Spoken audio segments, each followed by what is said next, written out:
প্রিয় অষ্টম শ্রেণীর শিক্ষার্থীরা, শুভেচ্ছা নিও।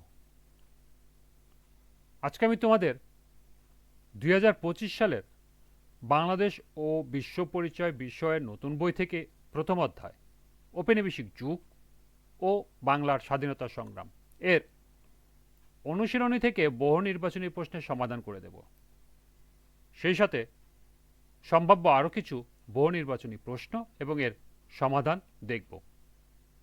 প্রথমে তোমাদের বলবো, যারা আমার চ্যানেলটি সাবস্ক্রাইব করো নাই তারা আমার চ্যানেলটি সাবস্ক্রাইব করবে এবং আমার সাথে থাকবে। তাহলে চলো আমরা ক্লাস শুরু করি। তোমাদের পাঠ্য বইতে 4টি বহু নির্বাচনী প্রশ্ন দেয়া আছে। প্রথমে আমরা এই 4টি বহু নির্বাচনী প্রশ্নের সমাধান দেখব, এরপর সম্ভাব্য বহু নির্বাচনী প্রশ্ন এবং এর সমাধান দেখব। 1. বাংলায় স্বাধীন সুলতানি শাসন প্রতিষ্ঠা করে কে? ক. নবাব সিরাজউদ্দৌলা, খ. ফখরুদ্দিন মোবারক শাহ, গ. নবাব আলীবর্দী খাঁ এবং ঘ. ইখতিয়ার উদ্দিন মোহাম্মদ বখতিয়ার খলজি। সঠিক উত্তর খ. ফখরুদ্দিন মোবারক শাহ। 2. শশাঙ্কের মৃত্যুর পর 100 বছরকে মাৎসরানায়ের যুগ বলা হয়, কারণ তখন দেশের সর্বত্র বিশৃঙ্খলা বিরাজ করত। 2. বড় মাছ ছোট মাছকে ধরে ধরে খেয়ে ফেলত এবং 3. শাসনবর্গ সুশাসনে অক্ষম ছিল। সঠিক উত্তর 1 ও 2, 1 ও 3, 2 ও 3, 1, 2 ও 3। সঠিক উত্তর 1 ও 3, অর্থাৎ দেশের সর্বত্র বিশৃঙ্খলা বিরাজ করত এবং শাসনবর্গ সুশাসনে অক্ষম ছিল। নিচের উদ্দীপকটি পড়ে 3 ও 4 নং প্রশ্নের উত্তর দাও। মাহিমের দাদু তাকে একটি ঐতিহাসিক ঘটনা প্রসঙ্গে বলেন যে বাংলার নবাবকে শাসন কাজের জবাবদিহি করতে হতো, তাকে এই কাজে অর্থের জন্য অন্য একটি কর্তৃপক্ষের মুখাপেক্ষী থাকতে হতো। 3. প্রশ্ন, মাহিমের দাদু বর্ণিত ঘটনা কোন শাসনের চিত্র প্রতিফলিত হয়েছে? ক. নবাব শাসন, খ. সুবেদার শাসন, গ. দ্বৈত শাসন এবং ঘ. ইংরেজ শাসন। সঠিক উত্তর গ. দ্বৈত শাসন। 4. বর্ণিত ঘটনার ফলে 1. দেশে অর্থনৈতিক সমৃদ্ধি ঘটে, 2. জনগণ দারুণভাবে ক্ষতিগ্রস্ত হয় এবং 3. জনগণের মধ্যে বিদ্রোহী মনোভাব জেগে ওঠে। নিচের কোনটি সঠিক? 1, 2, 3 অথবা 1, 2, 3 একসাথে। সঠিক উত্তর গ. 3, অর্থাৎ জনগণের মধ্যে বিদ্রোহী মনোভাব জেগে ওঠে। এই ছিল বইয়ের বহু নির্বাচনী প্রশ্ন। এবার সম্ভাব্য বহু নির্বাচনী প্রশ্ন। 5. 1206 সালে বখতিয়ার খলজি মৃত্যুর পর থেকে 1338 সাল পর্যন্ত বাংলা জুড়ে মুসলিম শাসন বিস্তার ঘটতে থাকে। 2. মুসলিম শাসনের অবসান ঘটতে থাকে। 3. মুসলিম শাসন 3টি প্রদেশে বিভক্ত ছিল। নিচের কোনটি সঠিক? 1, 2, 1 ও 3, 1, 2, 3। সঠিক উত্তর গ. 1 ও 3, অর্থাৎ মুসলিম শাসন বিস্তার ঘটতে থাকে এবং মুসলিম শাসন 3টি প্রদেশে বিভক্ত ছিল। 6. ইংরেজ কোম্পানিগুলোর গভর্নর হিসেবে কে হুগলিতে আসেন? Lord Canning, Lord Hardings, Warren Hastings এবং উইলিয়াম হেজেস। সঠিক উত্তর ঘ. William Hedges. 7. মৌর্যদের পর ভারতে কোন সাম্রাজ্য প্রতিষ্ঠিত হয়? ক. মোগল, খ. গুপ্ত, গ. পাল, ঘ. সেন। সঠিক উত্তর খ.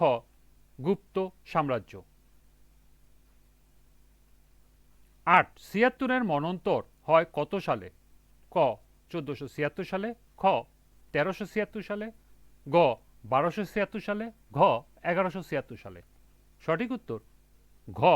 1176 সালে। 9. 1853 সালে বাংলা প্রদেশকে দ্বিখণ্ডিত করেছিল কোন উপনিবেশিকরা? ক. ফরাসি, খ. ব্রিটিশ, গ. পর্তুগিজ, ঘ. ওলন্দাজ। সঠিক উত্তর খ. ব্রিটিশ। 10. পলাশির যুদ্ধ সংগঠিত হয় কত সালে? ক. 1757 সালে 15 জুন, খ. 1757 সালে 20 জুন, গ. 1757 সালে 23 জুন এবং ঘ. 1757 সালের 29 জুন। সঠিক উত্তর 1757 সালের 23শে জুন। 11, নবাব সিরাজউদ্দৌলা সিংহাসনে বসেন 20 বছর বয়সে, 21 বছর বয়সে, 22 বছর বয়সে, 23 বছর বয়সে। সঠিক উত্তর গ, 22 বছর বয়সে। 12, কে কলকাতাকে ব্রিটিশ ভারতের রাজধানী ঘোষণা করেন? লর্ড কর্নওয়ালিস, ওয়ারেন হেস্টিংস, গ লর্ড কর্নওয়ালিস এবং ঘ রবার্ট ক্লাইভ। সঠিক উত্তর খ, ওয়ারেন হেস্টিংস।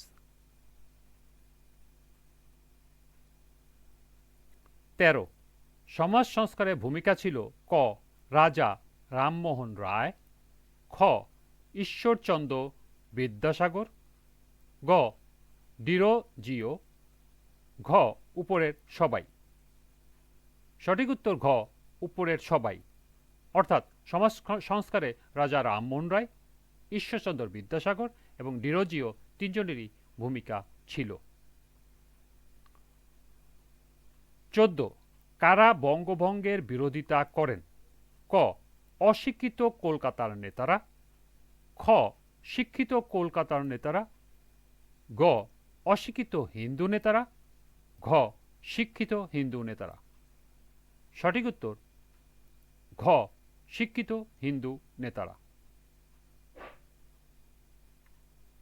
সর্বশেষ 15 নম্বর, অসহযোগ আন্দোলন খেলাফত আন্দোলনে যুক্ত বাঙালি নেতারা হলেন হোসেন শহীদ সোহরাওয়ার্দী, শেরে বাংলা একে ফজলুল হক, গ দেশবন্ধু চিত্তরঞ্জন দাস এবং ঘ উপরের সবাই।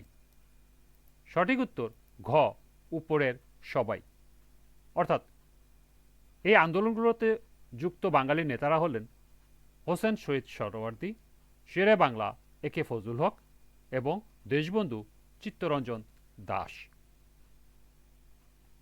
এই ছিল সম্ভাব্য বহু নির্বাচনী প্রশ্ন এবং এর সমাধান।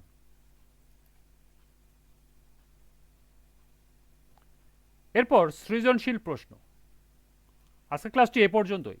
পরবর্তী ক্লাসে সৃজনশীল প্রশ্নের সমাধান করে দেব। সবাইকে আবারও বলছি, যারা আমার চ্যানেলটি সাবস্ক্রাইব করো নাই তারা আমার চ্যানেলটি সাবস্ক্রাইব করবে এবং আমার সাথে থাকবে। সবাইকে পরবর্তী ক্লাস দেখার আমন্ত্রণ জানিয়ে আজকের মতো আমি এখানেই বিদায় নিচ্ছি। আল্লাহ হাফেজ।